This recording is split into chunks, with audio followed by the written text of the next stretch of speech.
ก็มาถึงที่วัดครูบาศรีวิชัยนะคะ เราก็จะมาแวะทำบุญกันสักหน่อย แล้วก็เดี๋ยวเราก็จะไปเที่ยวสวนดอกมากับพี่ๆ2 คนนะคะ เดี๋ยวเราเข้าไปดูในวัดว่ามีอะไรบ้างแล้วก็เราต้องเอาอะไรไปไหว้บ้างนะคะแดดร้อนมากเลยวันนี้ไม่ได้เอาหมวกมา เราจะไปดู เดี๋ยวเราจะไปซื้อดอกเรามาซื้อดอกนะคะอันนี้เท่าไหร่คะ อันถ้าสมมติว่าเป็นอันขอพรนี่นะเพื่อความสำเร็จทุกอย่าง100 เดียวครับ ทั้งหมดนะคะ ทั้งหมด100 เดียวสกุลหนูด้วยนะ ค่ะ ค่ะ ขอบคุณค่ะ ชื่อนามสกุลอยู่แล้วหนูก็จุดธูป9 ดอกแล้วหนูก็อธิษฐานเลยได้หรือไม่ได้มันได้เพื่อความสำเร็จ ค่ะ เอาตะเกียมผ้าแล้วก็ทองก็ปิด ใช่ค่ะขอบคุณมากนะคะ นี่เราก็ได้ดอกแล้วที่เหรอ อ๋อเหรอ ไม่รู้สิ ไม่ญาติอะไรเอาที่นะไม่ อันนี้คือจะขอพรกันเหรอคะ ค่ะ อ๋อค่ะพี่พรเขาไม่ขอพรดอกที่เป็นดอก ตอนนี้เราก็กำลังจะไป อันนี้ไปขอพรกันนะคะ ไปเร็ว ไป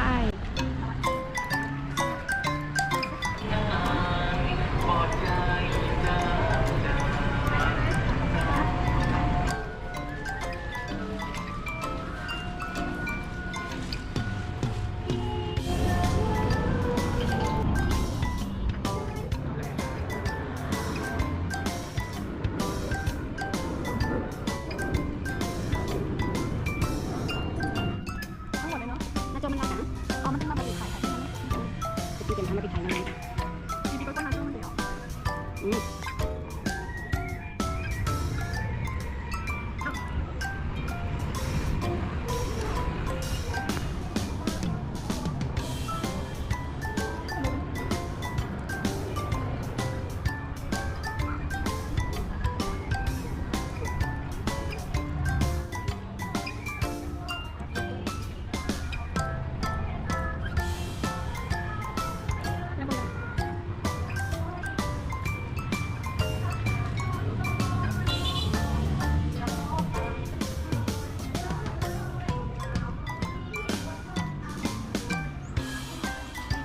โมยาตัวนี้เลยเนาะ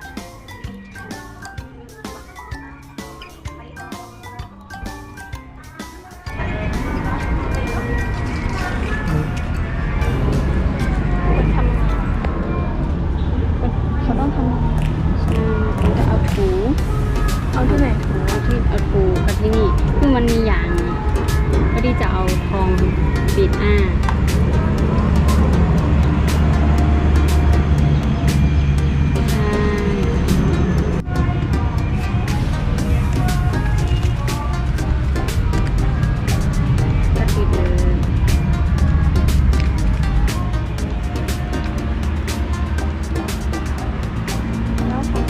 ไปไหนดี ก็ไหว้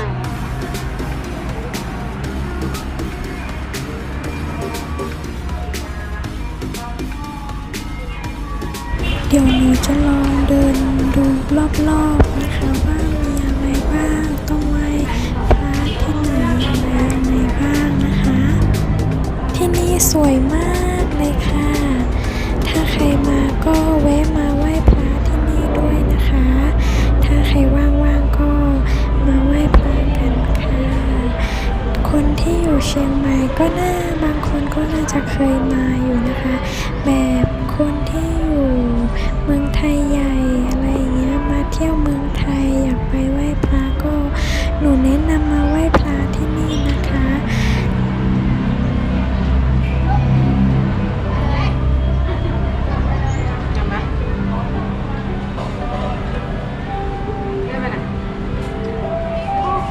เป็นว่าอะไรก็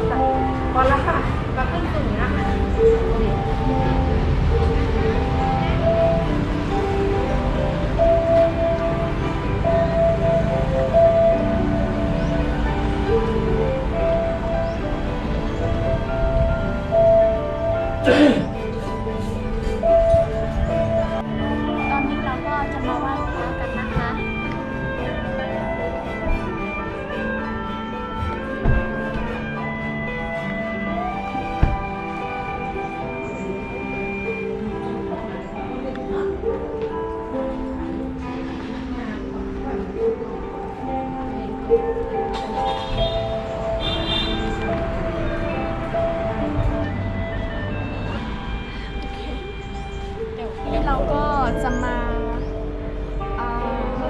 เขาเรียกว่ารดน้ำพระรดน้ำพระ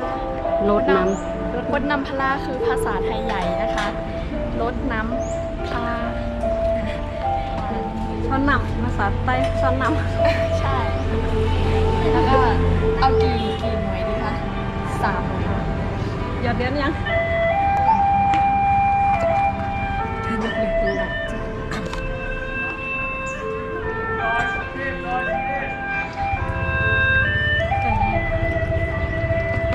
เหลือไม่หมดอ่ะ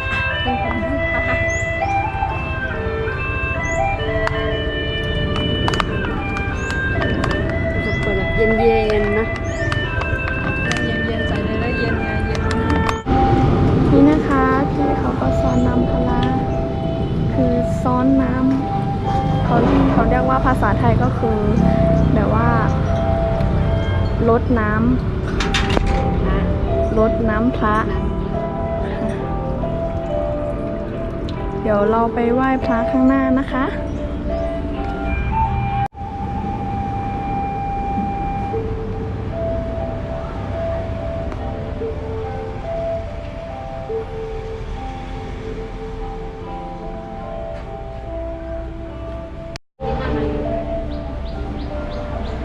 แมวนอนอยู่นะคะ แมวนอนอยู่แล้วก็ ตอนนี้เราก็ไหว้พระเสร็จแล้วนะคะ ไปที่นั่นเสร็จเราก็จะไปสวนดอกที่ไปเที่ยวกันนะคะโอเคนะคะ เดี๋ยวถ้าถึงไหนเดี๋ยวเจอกันใหม่ค่ะ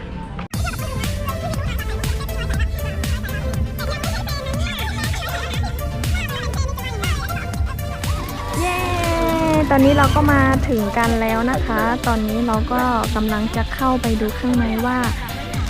มันจะสวยแค่ไหนนะคะ เห็นเขาโพสต์ลงเฟซกันอะไรอย่างนี้นะคะ ตอนนี้เราก็มาถึงที่สวนดอกแล้วนะคะ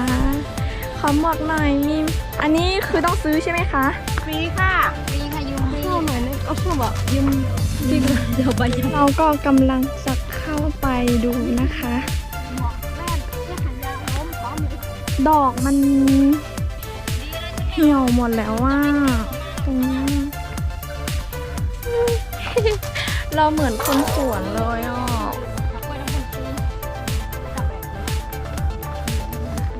เฮ้ยตรงนี้ก็สวยอ่ะดอกอะไรก็ไม่รู้ เดี๋ยวเรามาถ่ายรูปกันเนาะ อันนั้นจะชิ้นหมดเยี่ยมาบ่นใบอะไรออกนะกำป่นแต่ว่าเขา อันนี้คือมันทำเป็นช่วงใช่ไหมอ๋อ เราจะเข้าไปดูกันข้างในนะคะแทนสวยมาก เนี่ยคนไม่เยอะอะไปถ่ายเป็นคนมีก็ได้ แต่ดอกมันไม่ค่อยเยอะอะมันรู้สึกว่ามันเหี่ยวไปหน่อยเนาะ เธอมาทางดอกไม้มันเยอะๆนี่หน่อยสิ โอเค วันนี้เรามากับพี่แล้วก็ที่ถ่ายอยู่นะคะไปเราไปกัน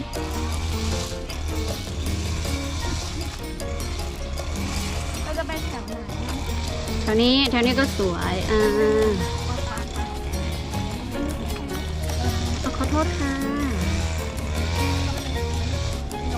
ไหนไหม สวยค่ะสวย แต่ว่าตรงนี้มันก็จะย้อนแสงหน่อยนะคะ เดี๋ยวลองดูทางนี้ นี่ก็ไม่มีอะไรมากหรอกค่ะ ก็พาเพื่อนๆมาเที่ยวสวนดอกค่ะ บ๊ายบาย